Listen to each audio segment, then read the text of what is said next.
Good morning class fifth. कुछ लोग कह रहे हैं कि मेरा फिफ्थ क्लास में शुरू से नहीं हुआ है, ठीक है।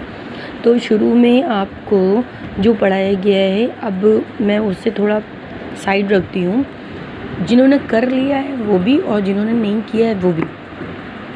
ये चीज़ देख लें कि ये देखिए ये लेसन आप लोग दो ही कराया गया। संज्ञा से तो मैं दे रही हूँ, दो आप लोग कह रहे हो कराया जा चुका है, तो इन दो का मैं आपको बता रही हूँ। जो कर चुके हैं वो भी, जो नहीं कर चुके हैं वो भी ये कर लें। ये फर्स्ट लेसन का आप कौन कौन सी भाषाएं जानते हैं उनके नाम लिखिए। हम हिंदी, अंग्रेज़ी और उर्दू भाषा जानते हैं। देखिए जब हम बोलते हैं तो हिंदी भी बोलते हैं उसमें, और कुछ वर्ड इंग्लिश के भी बोलते हैं, और उर्दू भी हम लोग यूज़ करते हैं, जैसे आप, जनाब, जी, है ना, ये उर्दू वर्ड ही होते हैं, ये यूज़ करते हैं। तो ये लिख लीजिए। दूसरा क्वेश्चन, व्याकरण से आप क्या समझते हैं? व्याकरण के द्वारा ही हमारी भाषा शुद्ध होती है। यानी आपको हम पहले भी फोर्थ क्लास में भी ये बात समझा चुके हैं कि व्याकरण जो है वो हमारी भाषा को सही करता है, कुछ गलत वर्तनी को सही करता है। राज्य और भाषा का मिलान कीजिए। ये देख लीजिए, मैंने ये नंबर लिख दिए हैं, ठीक। तमिलनाडु की तमिल, आंध्र प्रदेश की तेलुगु, केरल की मलयालम, गुजरात की गुजराती, पश्चिम बंगाल की बंगाली और गोवा की कोंकणी, ठीक।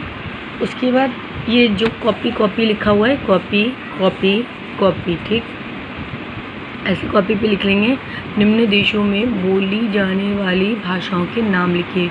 चीन में चीनी, रूस में रूसी, इंग्लैंड में अंग्रेज़ी, फ्रांस में फ्रेंच, भारत में हिंदी, जापानी, ठीक। इसके बाद ये भी कॉपी पे लिख लेंगे। आपको पता है कामकाज की जो भाषा है वो हिंदी में ही हमारा कामकाज होता है, हिंदी। और एक मिनट, आप हिंदी है और इसे हम भाषा है उसे राजभाषा का दर्जा दिया गया है, तो हम राजभाषा लिख देते हैं, ठीक है। हिंदी राजभाषा है ना। बोलकर व्यक्त करने वाली भाषा मौखिक भाषा, और लिख कर व्यक्त करने वाली लिखित। ये सब आप लोगों को पता है। जो लिखने के लिए चिन्ह दिए जाते हैं उसे हम लिपि कहते हैं। विश्व में बोली जाने वाली भाषा अनेक भाषाएं हैं ना। बस ये आपको हो गया फर्स्ट लेसन, ये कॉपी पे कर लें। उसके बाद सेकंड लेसन है वर्ड विचार। तो इसमें आपका वर्ड किसे कहते हैं? भाषा की वो छोटी से छोटी ध्वनि जिसके टुकड़े नहीं किए जा सकते वर्ड कहलाती है। वर्ड के कितने भेद हैं? कॉपी पे लिखना है ये आपको। वर्ड के दो भेद हैं, स्वर और व्यंजन। मैं आपको बहुत डिटेल में स्वर व्यंजन पढ़ा चुकी हूँ। स्वर 11 होते हैं, व्यंजन 33 होते हैं, और संयुक्त व्यंजन 4 होते हैं, है ना। चलिए अब ये देखिए, निम्न शब्दों को वर्ण विच्छेद कीजिए। रुपया, ये वर्ण विच्छेद है आपका, इसकी शॉर्ट स्क्रीन ले लीजिए आप। लेकिन वर्ण विच्छेद आपको करना आना चाहिए। देखिए कैसे। रुपया में र प्लस ऊ की मात्रा दी हुई है, छोटा बड़ा ऊ की मात्रा दी हुई है, ठीक। रा प्लस बड़ा ऊ की मात्रा, फिर उसके पा, ये जो पा होता है इसे आधा लिखा, पा में आ मिला हुआ है, पा आ। आप जानते हो ना कि जो व्यंजन होता है वो स्वर से मिलकर बना होता है। जो भी वर्ड होता है, ये जो का है, ठीक, जब इसको हम तोड़ेंगे तो इसमें आ मिला हुआ है। जैसे का को तोड़ा, क, ये हलन का मतलब होता है आधा, प्लस आ, ये हो गया का।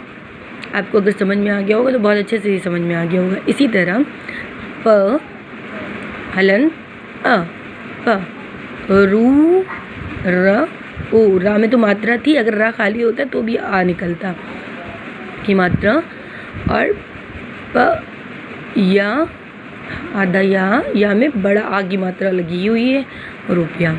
इसी तरह से सारा है। नहीं समझ में आएगा आप मुझसे फ़ोन करके पूछ लीजिएगा। तो आपको ये कॉपी भी करना है। ये आ ध्वनि वाले जो उच्चारण वाले शब्द हैं 4, ये भी लिखना है आपको कॉपी पे, खुद से लिखिएगा। ये तो पता ही होगा आपको, आप लिख लोगे। बाकी बुक में आप अपने आप सब फिल कर लीजिए, ये अपने आप फिल करिएगा, कोई हार्ड नहीं है, बहुत ईजी है। तीसरा लेसन मैंने संज्ञा आपको खुद पढ़ाया था, बहुत ईजी है। ईजी इसलिए कह रही हूँ क्योंकि बच्चों को याद हो गया था जो लोग लाइव क्लास आए थे। चलिए संज्ञा की परिभाषा लिखिए। ये आप लोग 2nd क्लास से पढ़ते चले आ रहे हो। किसी व्यक्ति, वस्तु अथवा स्थान या भाव के नाम को संज्ञा कहते हैं। व्यक्तिवाचक संज्ञा किसे कहते हैं? किसी विशेष व्यक्ति, वस्तु, स्थान आदि का बोध कराने वाला शब्द व्यक्तिवाचक संज्ञा कहलाता है। जातिवाचक संज्ञा से क्या अभिप्राय है या परिभाषा लिखिए।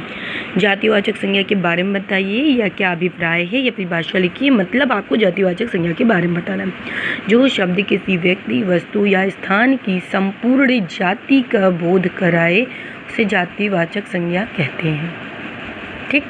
भाववाचक संज्ञा किसे कहते हैं या भाववाचक संज्ञा का अर्थ बताइए।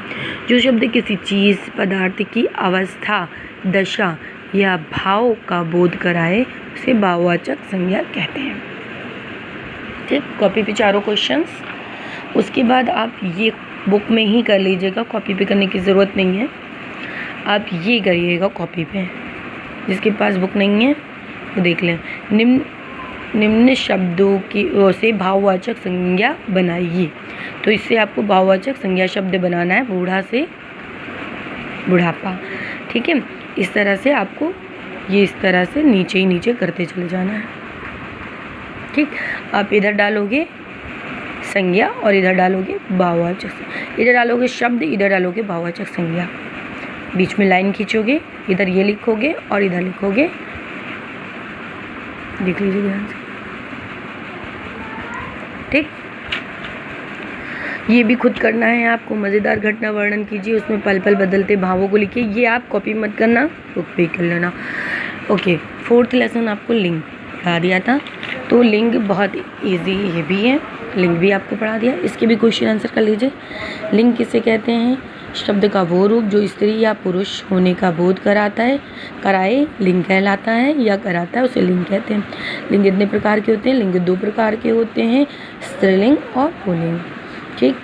ये कॉपी में करोगे और ये कॉपी में करना है। देखिए क्या लिखना है आपको, ये रंगीन शब्दों के ये हटा दीजिएगा। लिंग बदलकर वाक्य पुनः लिखिए। तो पहले ये लिखेंगे, नानी जी ने कहानी सुनाई। दूसरी लाइन में आप लिखेंगे, इधर नहीं लिखेंगे, आप इधर नहीं लिखेंगे, आप दूसरी लाइन में लिखेंगे। नंबर 1 डालेंगे, लिखेंगे नानी जी ने कहानी सुनाई। फिर नीचे लिखेंगे नाना जी ने कहानी सुनाई। ऐसे ही फिर नंबर 2 डालेंगे, पेड़ पर मोर बैठा है। फिर नीचे लिखेंगे, पेड़ पर मोरनी बैठी है। फिर नंबर 3 डालेंगे। ठीक। समझ में आ गया होगा। या आप अपने से ये 5 करेंगे, ये भी आप अपने से करेंगे। निम्न शब्दों के लिंग बताइए। इधर साइड पे सारे शब्द लिख लीजिएगा। ये शब्द हिंदी, हिमाचल प्रदेश, गंगा, सोमवार, अरब सागर, पीपल, शुक्र ग्रह, देवनागरी लिपि। ठीक। इधर शब्द लिखिएगा, उधर इधर डालिएगा लिंग, फिर उसके बाद इनके लिंग लिख लीजिएगा। बस इतना ही आपका काम है। वचन बहुत इजी है, ठीक है, लेकिन वचन हम बाद में पढ़ाएंगे, जब तभी क्वेश्चन आंसर कराएंगे, अभी पढ़ाया नहीं। Okay bye, take care.